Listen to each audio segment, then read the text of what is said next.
Hi అండి, అందరికీ నమస్కారం. అందరూ బాగున్నారా? ఇంకా నా హెల్త్ అయితే బాగుండట్లేదండి. ఇంకా తల నొప్పి బాగా ఉంటుంది. అందుకే నేను అసలు వీడియోస్ అంటే కూడా ఇబ్బంది పడుతున్నాను. కానీ మీకు ఏదైనా కూడా అప్డేట్ ఇవ్వాలి అన్నట్టు మళ్ళీ అనిపించింది. తమ్ముడు చెప్పాడు. మిమ్మల్ని అభిమానించే వాళ్ళు చాలామంది ఉన్నారు. అట్లా మీరు అప్డేట్ ఇవ్వకపోతే వాళ్ళను ఇబ్బంది పెట్టినవారే. ఎందుకంటే చాలామంది మమతకి ఎట్లుందని మెసేజెస్ చేస్తున్నారు అని. ఇంకా రఘు అయితే నాకు స్పెషల్గా చెప్పాడు. ఫోన్ నేను చూడడం అనేది ఇంకా తలనొప్పికి కారణమవుతుంది. కాకపోతే వాళ్ళు దూరం నుంచి వీడియో తీస్తే నేను మాట్లాడి ఇంకా వాళ్ళే ఇంకా దాన్ని ఎడిటింగ్ చేసి పెట్టడం వరకు అయితే పర్వాలేదని చెప్పాడు. అందుకనే నేను సరే ఒక వీడియో చేద్దాము నా మంచి కోరుకునే వారి కోసం అని అనుకున్నానండి. నేనైతే అక్క వాళ్ళ ఇంటికి వచ్చాను. ఆమ్దాల పెళ్ళికి ఒక 3 days అవుతుందండి ఇక్కడికి వచ్చి. అక్క ఇంకా ఇక్కడికి రమ్మని చెప్పి వంశీని పంపించింది. ఇంకా నేను పిల్లలైతే ఇక్కడికి రావడం జరిగింది. ఇంకా హాస్పిటల్స్కి అయితే వెళ్తున్నాము. కాకపోతే ఎక్కడ కూడా క్యూర్ అవ్వట్లేదండి. డాక్టర్ విక్రాంత్ సింగ్ సార్ని కలవడానికి కరీంనగర్ కూడా వెళ్ళాము. కాకపోతే సార్ వాళ్ళు కొంచెం బిజీగా ఉన్నారట. అందుకని ఒక 2-3 days తర్వాత రమ్మని మనకైతే అపాయింట్మెంట్ అప్పుడు ఇస్తానని చెప్పారు. సార్ వాళ్ళు ఇంకా బిజీగా ఉన్నారంట. నేను తెలిసిన వాళ్ళ ద్వారా అయితే సార్ని కలవడానికి ప్రయత్నం చేశాను. కాకపోతే ఒక 2-3 days తర్వాత రమ్మని చెప్పారండి. ఎందుకంటే మన సబ్స్క్రైబర్స్ చాలామంది విక్రాంత్ సింగ్ సార్ అయితే మీకు మెడిసిన్ అనేది లేకుండా నయం అవ్వడానికి సార్ వంతుగా ఇట్లా చేస్తాడు అక్క అని కామెంట్ చేశారట. నాకు రఘు అండ్ పిల్లలు చెప్పారండి. మీరు చెప్పినట్టే ఫాలో చేద్దామని. ఇంకా నేను కూడా ఆ ప్రయత్నం దిశగా వెళ్తున్నాను. కాకపోతే మనం అనుకున్న టైంకి అపాయింట్మెంట్ అనేది రావట్లేదు. నాకు కొంచెం మాట్లాడుతుంటే మొసొస్తుంది. అంటే బ్లడ్ తక్కువగా ఉండడం వల్ల బ్రీతింగ్ కంట్రోల్ అవ్వట్లేదండి. అది కామన్ అంట, అట్లనే ఉంటుందంట. అందుకని నాకు కొంచెం బ్లడ్ ప్రాబ్లం ఉంది. మీకు అందరికీ ఇంకా పిల్లలు చెప్పే ఉంటారు. 6 grams ఉండే ఫస్ట్ మనం వెళ్ళినప్పుడు, తర్వాత 5.7కి పడిపోయిందండి. అట్లనే ఇంకా తగ్గుతూ వస్తుంది. ఇంకా దీన్ని ప్రాబ్లం ఏంటి అని అడిగితే హిమోగ్లోబిన్ అనేది అందరిలో ప్రొడక్షన్ అనేది ఒక రకంగా ఉండదట. సో నా బాడీ విషయానికి వచ్చేసరికి ఆ ప్రొడక్షన్ అనేది తగ్గిపోయిందని చెప్పారండి. దీనివల్లనే నాకు నీరసంగా ఉండటము అండ్ శ్వాస అనేది కంట్రోల్ కాకపోవడము అండ్ ఇట్లా హార్ట్ బీట్ ఎక్కువగా ఉండడము, ఇట్లాంటి సమస్యలు అవి ఎదురవుతున్నాయి. ముఖ్యంగా బ్రెయిన్కి బ్లడ్ సర్క్యులేట్ అవ్వట్లేదని చెప్పారు. దానివల్ల తల బాగా వాపొచ్చి నొప్పి రావడం జరుగుతుందని డాక్టర్స్ చెప్పారు. ఒక 15 days అట్లా ట్యాబ్లెట్లు వాడమన్నారు. ఇంకా కూడా తక్కువ కాకపోతే మీరు వేరే హైదరాబాద్ లాంటి పెద్ద హాస్పిటల్స్కి అక్కడ వెళ్ళండి అని చెప్పారు. నిజానికి నాకు హైదరాబాద్ వెళ్ళడం ఇష్టం లేదండి. ఎందుకంటే చంటిని నేను అవన్నీ గుర్తు చేసుకుంటే నాకు అది వెళ్ళాలంటే భయం వేస్తుంది. అందుకని నేను విక్రాంత్ సింగ్ సార్ని కలుద్దాం మన సబ్స్క్రైబర్స్ చెప్పినట్టు అని నిర్ణయం తీసుకున్నాను. ఆ సార్ అపాయింట్మెంట్కి మేము ప్రయత్నం చేస్తున్నాం. ఇంకా సార్కి కూడా మన విషయం అయితే చేరవేశాము. ఒక 2-3 days తర్వాత మనల్ని రమ్మని అయితే కబురు పంపారు. ఇంకా నాకైతే అదే హోప్ ఉందండి. సార్ ద్వారానే నేను ఏమైనా నయమవుతా అని అనుకుంటున్నా. బాధపడడం వల్ల ఇంకా ఎక్కువ ప్రాబ్లంకి లోనవుతారని ఇంకా డాక్టర్స్ చెప్పారు. మీరు బ్రతకాలి అంటే ఖచ్చితంగా కూల్గా, ప్రశాంతంగా, ఏ టెన్షన్స్ లేకుండా హెల్దీ ఫుడ్ తీసుకుంటూ ఉండాలి. మీ పిల్లలకి మీ అవసరం ఉంది అని ఇంకా చాలా కౌన్సిలింగ్ చేశారు. ఇంకా నాకైతే అసలు నేను ఇలాంటి సిచ్యువేషన్కి వస్తాను కళ్ళలో కూడా అనుకోలేదు. సరే ఇంకా అన్ఫార్చునేట్లీ ఒకదాని తర్వాత ఒకటి ఇలా జరుగుతున్నాయి. సరే ఇప్పటికైనా బాగా అవ్వాలి అని నేనైతే నా ప్రయత్నం నేను చేస్తున్నానండి. జనరల్గా వాకింగ్ అండ్ మెడిటేషను ఇంకా కొన్ని సార్ వాళ్ళు చెప్పినవన్నీ నేను ఫాలో చేస్తున్నాను. కాకపోతే నీరసంగా ఉంటుంది బాగా బాడీలో. ఒక గ్లాస్ కూడా లిఫ్ట్ చేయలేకపోతున్నాను. అంత నీరసంగా అనిపిస్తుంది. మేబీ ఏదైనా విటమిన్ డెఫిషియన్సీ ఉందేమో అని అట్లా కూడా టెస్ట్లు చేయించాము. కానీ ఇంకా బ్లడ్ తక్కువగా ఉండడమే దీనికి కారణం అని చెప్పారు. నాకైతే ఎంఆర్ఐ తీశారండి, సిటీ బ్రెయిన్ అండ్ ఈఈజీ, ఇంకా థైరాయిడ్, షుగరు అన్ని టెస్టులు నిర్వహించారు. కానీ ఈఈజీలో డిఫాల్ట్ వచ్చింది. అంటే మనకు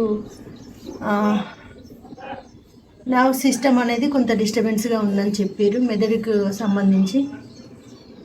సో అట్లా మనకు కొంచెం డిఫాల్ట్గా చెప్పారు. కానీ అది ఒక ఆర్డర్ ప్రకారం సిస్టమేటిక్గా వెళ్తే బాగవుతుందని చెప్పారు.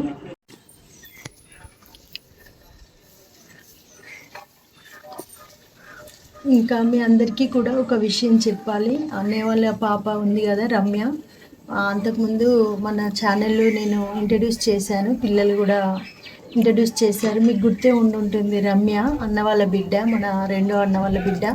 ఆ అమ్మాయిది ఇంకా మ్యారేజ్ ఉందండి. ఇంటి దగ్గర అవే పనులు జరుగుతున్నాయి రామన్నపల్లెలో. అంటే మ్యారేజ్ ఫంక్షన్ హాల్లో, కాకపోతే ఇంటి దగ్గర కూడా కొన్ని వర్క్స్ ఉంటాయి కదా, అందుకే అన్న వదిన వాళ్ళందరూ కూడా రావడం జరిగింది మన ఇంటికి, అక్కడికి రామన్నపల్లికి. ఇంకా నేను అక్కడ ఉండి డల్గా పేషెంట్ లాగా ట్యాబ్లెట్స్ ఇదంతా వాళ్ళని ఇబ్బంది పెట్టడం నాకు ఇష్టం అనిపించలేదండి. ఎందుకో నా మనసు ఒప్పుకోలేదు. అందుకే ఇంకా ఇక్కడికి రావడం జరిగింది. స్వప్నక్క ఇంకా చాలా రోజుల నుంచి రమ్మని అడుగుతుంది. సరే అని నేను కొంచెం వద్దామని ఇటు వచ్చేసాను.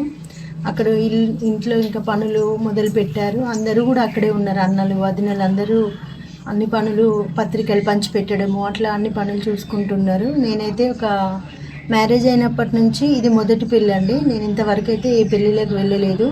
అంటే మా ఇంట్లో పెద్దన్నయ్య వాళ్ళ బాబుకి పెళ్ళయింది, బిడ్డకు కూడా పెళ్ళయింది, ఇంకో బాబుకి ఇంకా కాలేదు. ఆ బాబు పెళ్ళికి నేను వెళ్ళలేదు, ఎందుకంటే అప్పుడు చంటన్న మంచిగా లేడు.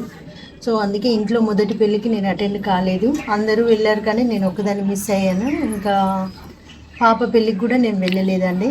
ఇంకా రెండో అన్నయ్య వాళ్ళ పాపది పెళ్ళి ఇది. ఇంకా నేను ఇన్ని సంవత్సరాల తర్వాత మళ్ళీ చాలా గ్యాప్ తర్వాత ఈ మ్యారేజ్. అంటే నేను ఇప్పటివరకు ఫ్యామిలీలో ఒక శుభకార్యానికి కూడా అటెండ్ కాలేదు. కాకపోతే ఈ పెళ్ళికైనా మేము సంతోషంగా వెళ్ళాలి అని ఎప్పటి నుంచో అనుకున్నాను. కానీ దురదృష్టం ఇంకా నేను సిక్ అయిపోయాను.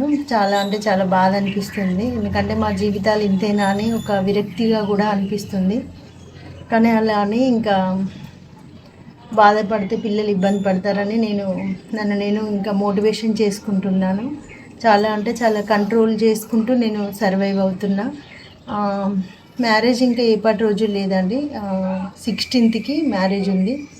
అన్ని పనులు చేసుకుంటున్నారు. ఇంకా నాకే కొంచెం అమ్మ వాళ్ళ ఇంటికాడ ఉండి వాళ్ళని ఇబ్బంది పెట్టడం, వాళ్ళ పనులకు నన్ను చూస్తుంటే అంతరాయంలాగా